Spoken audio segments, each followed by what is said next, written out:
Sarah had always been a light sleeper, so when she first heard the faint scratching sound coming from her bedroom wall in the middle of the night, her eyes snapped open instantly.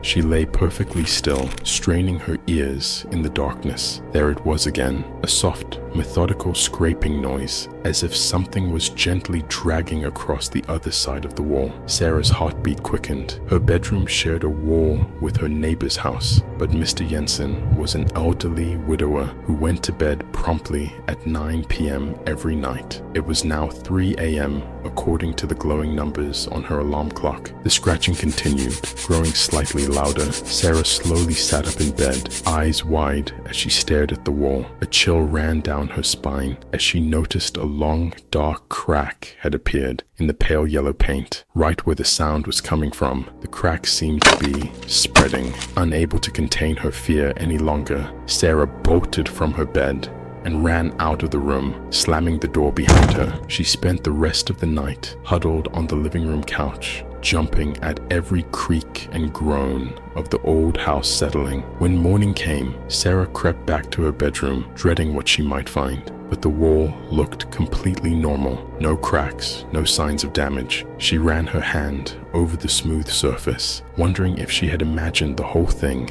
in some kind of half-asleep delirium. Still unsettled, Sarah decided to check on Mr. Jensen. She hadn't seen him in a few days, which wasn't too unusual for the reclusive old man. But after the events of last night, she wanted to make sure he was okay. She crossed her front lawn to his house and rang the doorbell. No answer. She tried knocking, calling out his name. Still nothing. Growing worried, Sarah tested the doorknob and found it unlocked.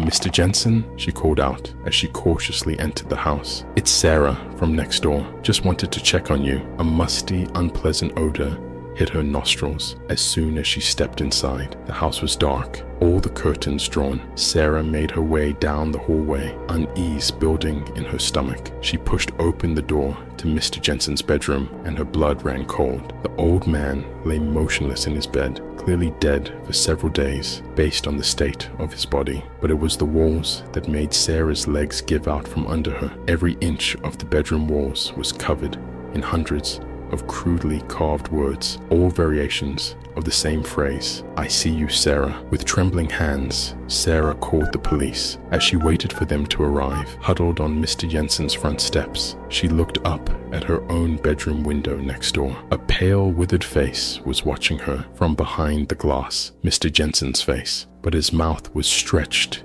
into an impossibly wide grin, and his eyes were solid black voids. The face vanished as soon as Sarah blinked, but she knew with grim certainty that whatever had killed her neighbor was now residing in her own home, and it would be watching her always.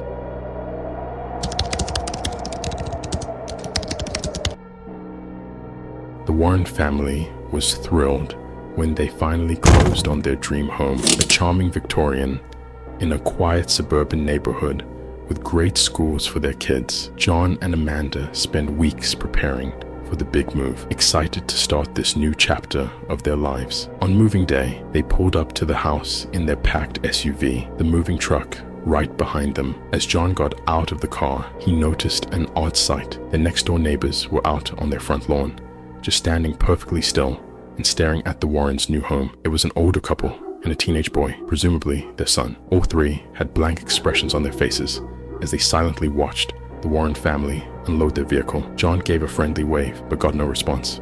"Well, that's a little creepy," Amanda muttered as she got the kids out of the car. John shrugged it off. "I'm sure they're just curious about the new neighbors. We'll go over and introduce ourselves properly once we're settled in." But as the day went on, the family next door didn't move from their spots on the lawn. They stood rigidly, unblinking, as the movers carried furniture and boxes into the house. Even as the sun began to set, they remained in place, still fixated on the Warren home. That night, as John was getting ready for bed, he glanced out the window and was startled to see the neighboring family was still out there in the growing darkness. A chill ran through him as he quickly closed the curtains. The next morning, John woke up early, unable to sleep. He peeked out the window, dreading what he might see. The lawn next door was empty. He let out a sigh of relief, but as John went downstairs to make coffee, he nearly had a heart attack. The family was now standing in the Warrens' front yard, mere feet from the house, still staring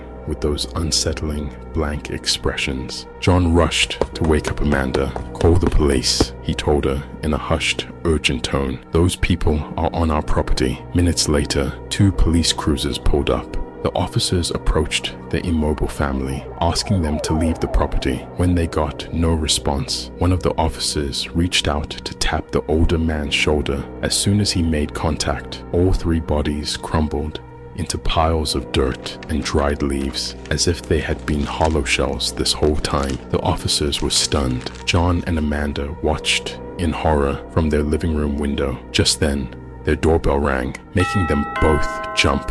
John cautiously opened the door to find a middle-aged woman with a plate of cookies. "Hi there," she said cheerfully. "I'm Linda from across the street. Just wanted to welcome you to the neighborhood." John's voice shook as he responded. Thanks. Hey, do you know anything about the family next door? The ones that were just standing on our lawn?" Linda's smile faltered for just a moment. "Oh, them. They've lived there for decades. Very private people, keep to themselves. I wouldn't worry about them though. You'll barely even notice they're there most of the time." As Linda walked away, John turned to Amanda with a look of terror. Whatever was going on in this neighborhood, they had made a horrible mistake moving here. But as John watched the officers examining the piles of leaves and dirt, he had a sinking feeling it was already too late for them to leave.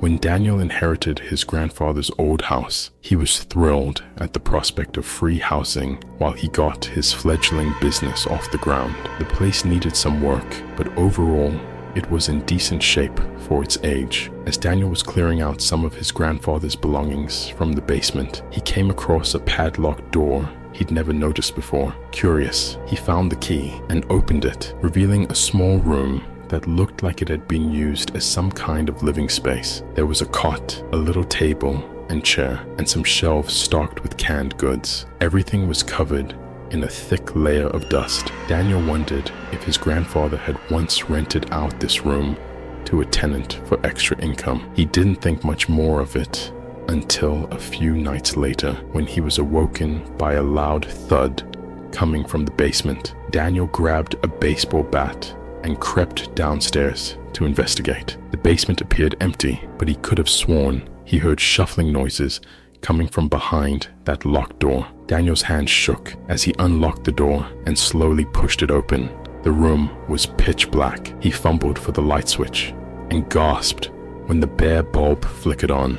Huddled in the corner was a gaunt, pale figure. Its skin was stretched tight over an emaciated frame, and patchy white hair hung in clumps from its scalp. The thing slowly raised its head, revealing milky white eyes and a mouth full of long, yellowed fangs. Daniel's scream caught in his throat as the creature lunged at him with terrifying speed. He stumbled backwards, slamming the door shut just as the thing crashed into it from the other side. Daniel quickly locked the padlock with trembling hands. Harsh scratching noises and inhuman shrieks emanated from behind the door as Daniel backed away in horror. What the hell was that thing? How long had it been down there? Heart pounding, Daniel raced upstairs and began frantically searching through his grandfather's old papers, looking for any clue about the basement room's mysterious inhabitant. Finally, he found a leather-bound journal hidden in the back of a drawer. As he flipped through the pages, his blood ran cold. The journal detailed his grandfather's dark obsession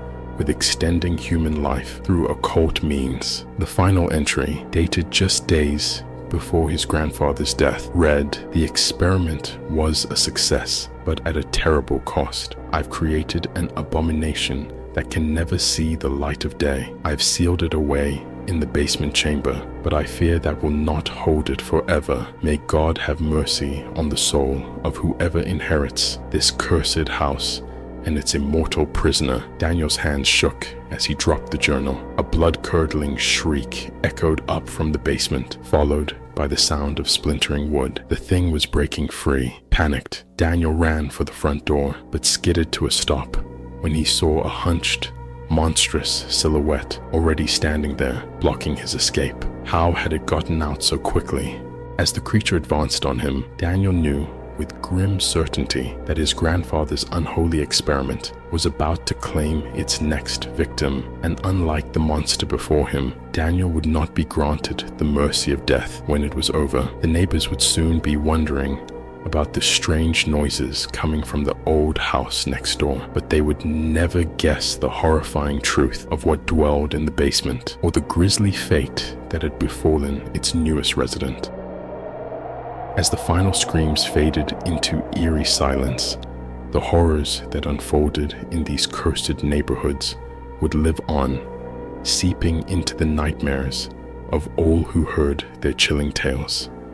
Perhaps you'll think twice about those strange neighbors next door, or what might be lurking in the darkest corners of your own home.